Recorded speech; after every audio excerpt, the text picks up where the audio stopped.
Hello and welcome to our morning edition of Arirang News. We begin with these stories making the headlines at this hour. South Korea's key negotiators returned home following trade talks in Washington with their American counterparts.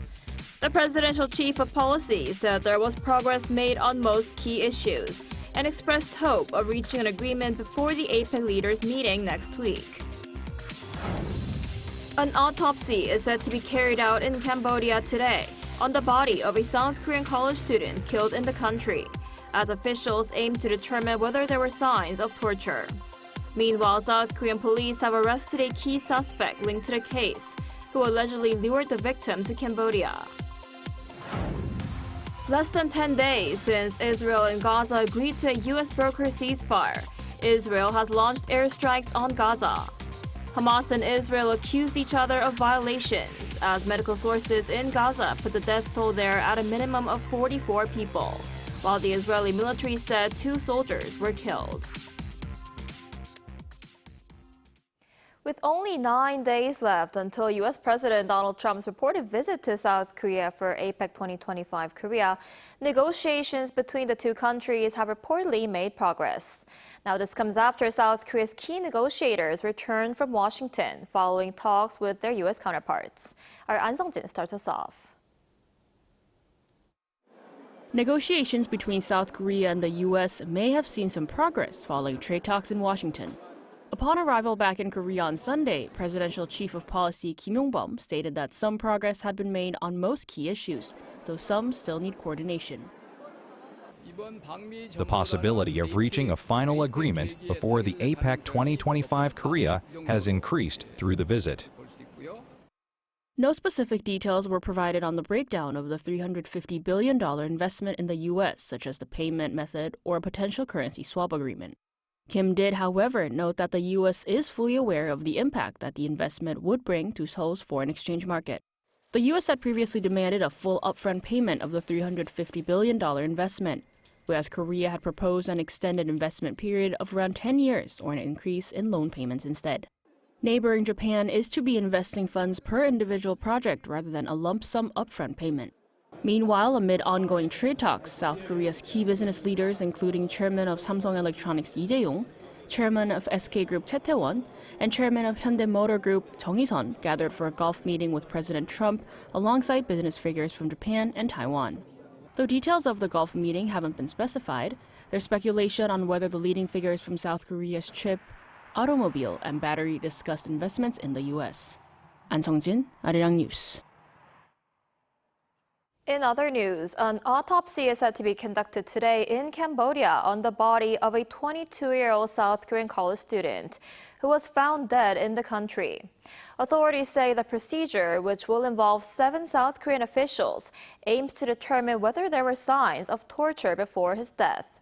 Meanwhile, police have now arrested a key suspect linked to the case. Our Lee Seung-jae has more. An autopsy is being conducted by South Korean officials in Phnom Penh on Monday on the body of a 22-year-old South Korean university student identified only by his surname Park, who was found dead in Cambodia. Authorities say the procedure aims to determine whether there were signs of torture before his death. The autopsy comes about 70 days after Park's body was found and will involve 7 Korean officials, including forensic doctors from the National Forensic Service. Officials say the examination is focusing on whether Park was tortured, mutilated, or drugged before his death. Once the autopsy is concluded, Korean authorities plan to cooperate with Cambodian officials to complete cremation procedures and repatriate the remains as quickly as possible. Meanwhile, back in South Korea, police have arrested a key suspect linked to the case. The suspect, a man in his 20s, is accused of being the main figure who lured Park into opening a bank account and later arranging his travel to Cambodia, where he was reportedly confined and killed by a voice-phishing crime ring. A pre-trial detention hearing was held at the Andong branch of Daegu District Court on Sunday, which approved the arrest warrant due to the suspect being deemed a flight risk. Authorities have been tracing the flow of money connected to Park's accounts and analyzing communications among those involved since the arrest of another broker in early September. Separately, 64 South Koreans detained in Cambodia on charges of related online scam operations returned home on a chartered flight early Saturday. According to police, most of them will face criminal investigations in South Korea as suspects in cyber fraud and illegal recruitment schemes. The ongoing autopsy, arrests, and repatriations highlight growing concerns over the escalating number of crimes targeting Koreans in Cambodia, prompting closer international cooperation between Seoul and Phnom Penh to combat online and job scam networks. Ejae, Arirang News. So as we just heard, concerns are rising here in South Korea over escalating number of crimes targeting Koreans in Cambodia. For more on this, we're joined today by Professor Lee, Dean and Professor of Law at Handong International Law School. Professor Lee, thanks for joining us this morning. Yeah, good morning. It's a pleasure to be with you. So the 64 Koreans that were brought home from Cambodia now face investigations over alleged online scam operations, as most of them have been criminally charged, right? What kind of punishment could they face? Right. So at this point, they've been arrested. So what that means is there will be an investigation at various police stations all over the country, depending on where these folks are resident in. And then at some point after the investigation is completed, then the prosecutors will get the case and then decide whether to actually charge them with crimes. And then the process will go forward, assuming that they are tried and charged.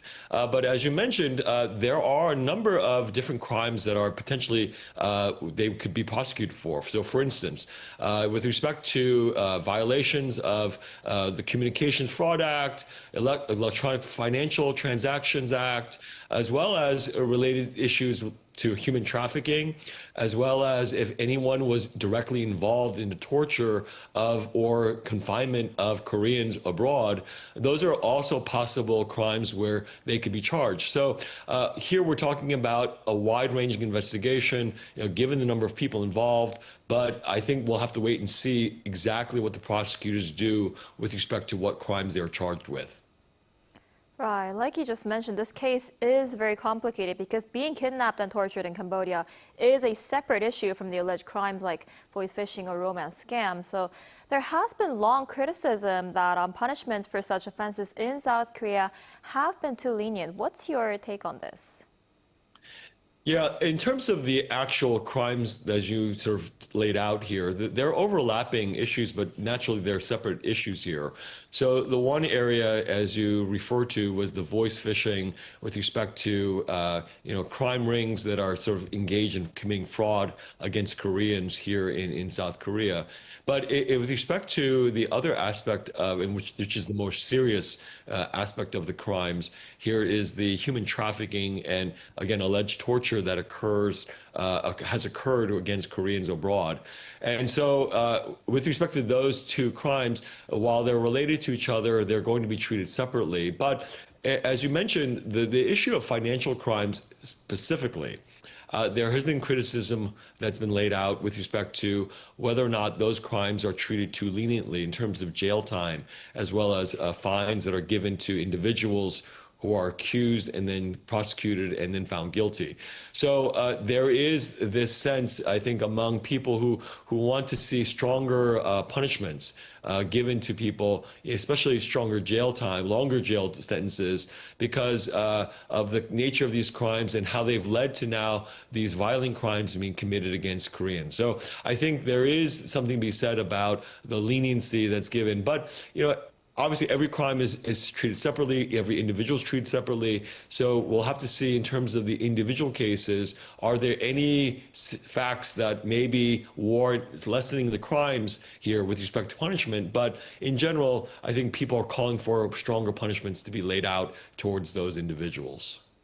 Right, and there are concerns that bringing back these Koreans does not necessarily mean the victims' financial losses will be recovered. Is there a way for South Korea to sort of legally cooperate with the Cambodian government to address this issue, such as freezing their assets? Right. So there are cooperation measures, and particularly in terms of treaties that Korea and Cambodia have signed. So specifically, I'm thinking here of, extradition treaties which allow for criminals to be who are, prosecuted or charged with crimes to be sent to Korea to face prosecution. But there's also cooperation between police investigations. And so this requires, mutual cooperation agreements, as well as, Cambodian law itself provides for this kind of mutual cooperation with law enforcement officials abroad. And so there are a number of legal mechanisms that do exist for Korea and Cambodia to cooperate. And beyond that, because we're talking also about Chinese criminal syndicates as well, Chinese cooperation may be necessary because many of these organizations are based in China. And so this will require, if this is going to be sort of a more wide-ranging approach, to also include Chinese cooperation as well. And there are deals in place between Korea and China that potentially allow this to happen. I see. And yet there are still young Koreans trying to still get to Cambodia. Are there any legal measures to fundamentally resolve this issue? Well, on the Korean end of things, the Korean government can certainly put out travel advisories and travel bans. And that's, in fact, what the Korean government has done. They've put bans on certain areas in Cambodia, saying that you cannot travel, you should not travel to these areas because of the high risk that the Koreans could be lured and also basically captured by these criminal organizations. But I mean, obviously, people generally have the freedom to travel, and people will continue to travel in Cambodia. So probably the most important aspect of this is just education. People need to realize that if you do go to Cambodia, you're going to potentially face these issues, especially if you go to certain regions and are lured by these criminal organizations to get these kinds of high-paying jobs. So I think the way to address this for young Koreans is to educate them and to get the word out that you need to be very wary of getting these kinds of job opportunities abroad. Right. Education is key to solving this problem, I guess. All right, Professor Lee, thank you so much for your insight today. We appreciate it. Thanks for inviting me.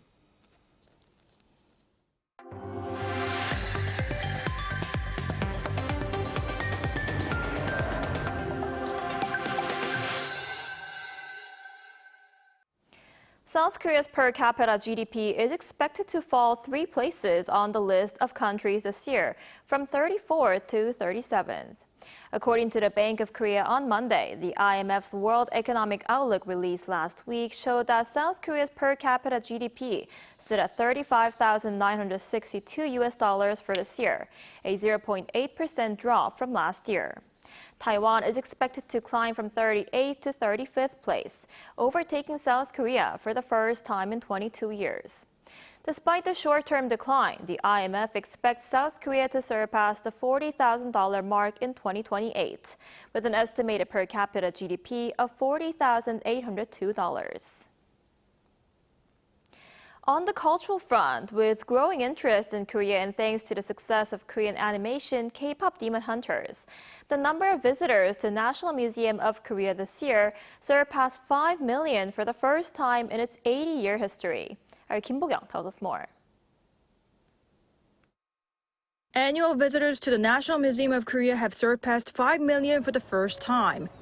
According to the museum on Friday, a total of 5,016,382 people visited from January 1st to October 15th this year.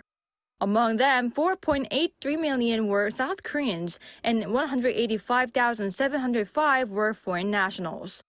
This is a 69.7% increase compared to the same period last year. This marks the first time since the museum opened in 1945 that its annual attendance exceeded 5 million in a single year. A growing surge in interest in Korea attributed to the global popularity of Korean culture, including the success of the Netflix's animated series K-pop Demon Hunters, seemingly led to the record. An annual visitor count of over 5 million places the museum in the top 5 globally. According to the art newspaper, the world's most visited museum in 2024, for example, was the Louvre in Paris with over 8.7 million visitors, followed by Vatican Museums, the British Museum, the Metropolitan Museum of Art, and Tate Modern. The National Museum of Korea has 13 affiliated national museums across the country. And with growing interest in Korea, the total number of visitors to all of these museums went over 11 million as well. Visitors to the affiliated national museums accounted for over 6.2 million, a roughly 10% increase compared to last year's. Eyes are now on whether the total visitors to the museum could approach 6 million by the end of the year. The director of the museum said it will aim to become a museum where culture can be enjoyed in everyday life with more exhibitions and improved viewing environment. Kim Bo-kyung, Arirang News.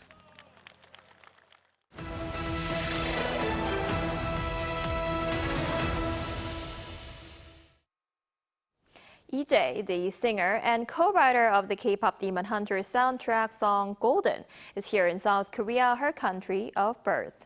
Our culture correspondent Park Gun-woo had a chance to sit down with her.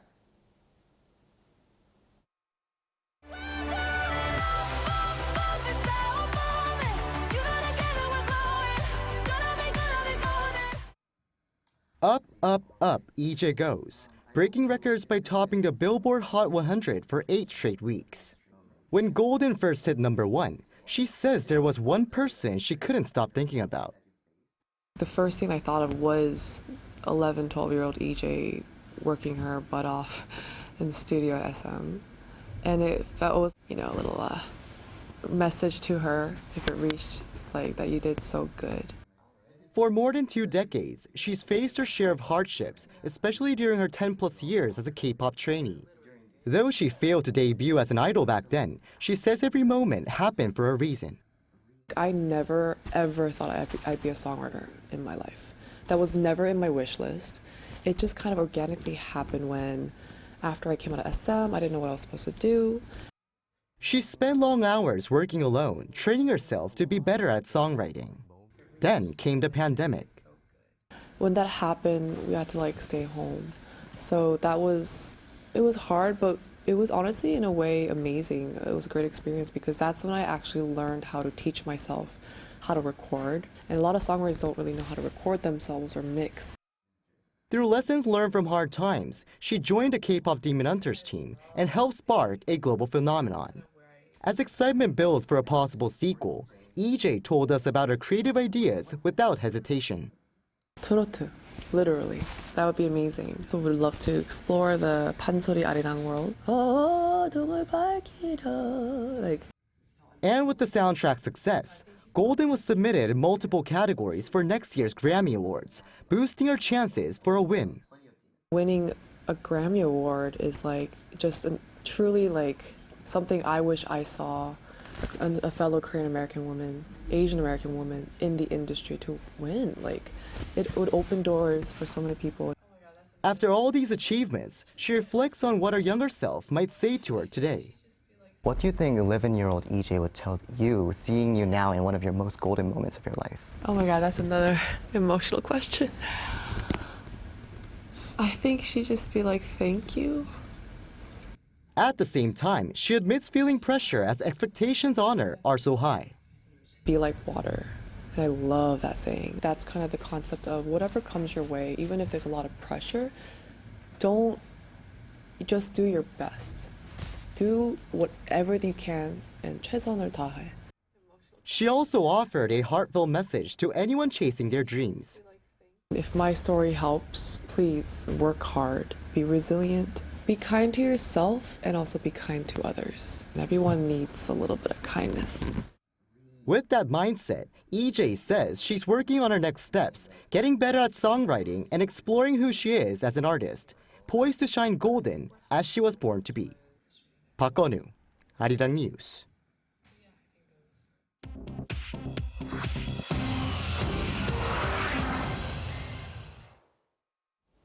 Good morning, I'm Chu Ji-hyun, and this is The World Now. Tensions in Gaza flared sharply on Sunday after Israeli airstrikes killed dozens of people just days into the fragile U.S.-brokered ceasefire. The Israeli military says it acted after Hamas fighters fired weapons, including an anti-tank missile, and killed 2 Israeli soldiers in Rafah, calling it a blatant violation of the truce. Israel says its forces struck Hamas targets across Rafah, Khan Yunis, and Nusayrat, including 6 kilometers of underground tunnels. Hospital officials say 44 people were killed, including women and children. Among those killed was a senior Hamas commander. Hamas denies involvement in any clashes, saying it remains committed to the ceasefire, but warns new attacks could push the situation towards total collapse. Following the airstrikes, Israel says it has begun renewed enforcement of the ceasefire. Across the United States on Saturday, nearly 7 million people joined more than 2,700 No Kings protests, a massive show of resistance against what organizers call President Donald Trump's authoritarian overreach. Protesters chanted, "This is what democracy looks like," waving flags and yellow banners symbolizing unity.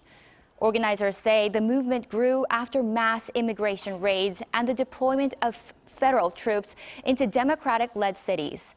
Speakers, including Senator Bernie Sanders, accused Trump of undermining democratic institutions, while demonstrators warned the freedom of speech and public services are at risk amid the ongoing government shutdown. In Paris on Sunday, a team of thieves pulled off a 4-minute heist at the Louvre Museum, escaping with 8 pieces of jewelry described as priceless from the Apollo Gallery before fleeing on motorbikes. Officials say the robbers entered through a window shortly after the museum opened. They cut through glass with power tools and grabbed jewelry dating back to the French monarchy and Napoleonic era jewelry, including tiaras, necklaces, and brooches before speeding off.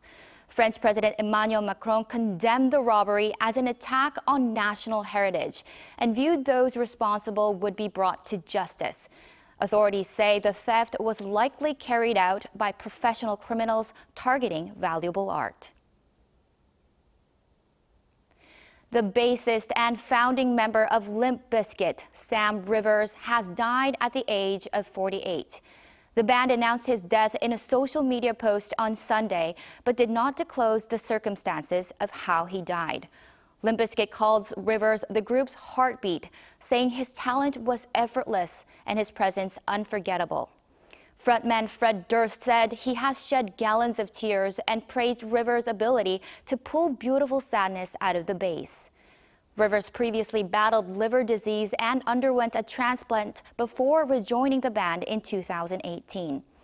Limp Bizkit rose to fame in the late 1990s with albums like Significant Other, Chocolate Starfish, and the Hot Dog Flavored Water. The band said, "Rest easy, brother, your music never ends."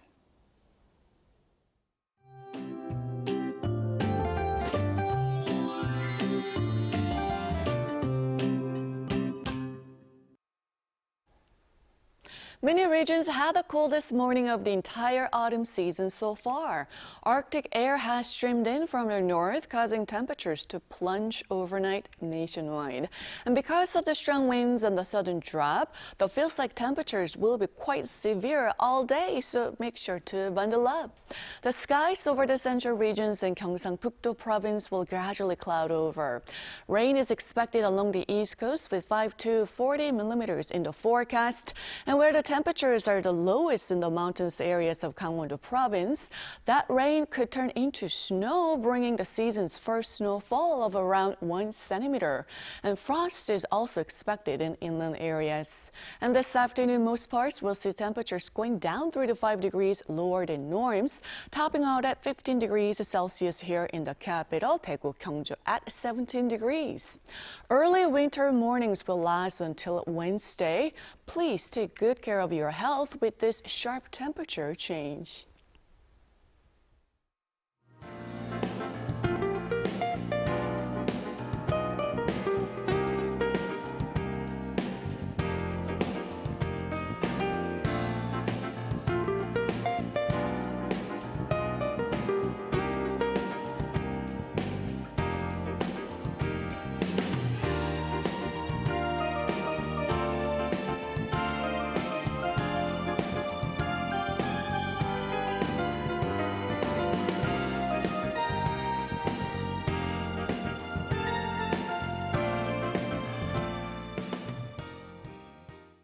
That's all we have for this morning. Arirang News will be back at noon Korea time. Thanks for watching.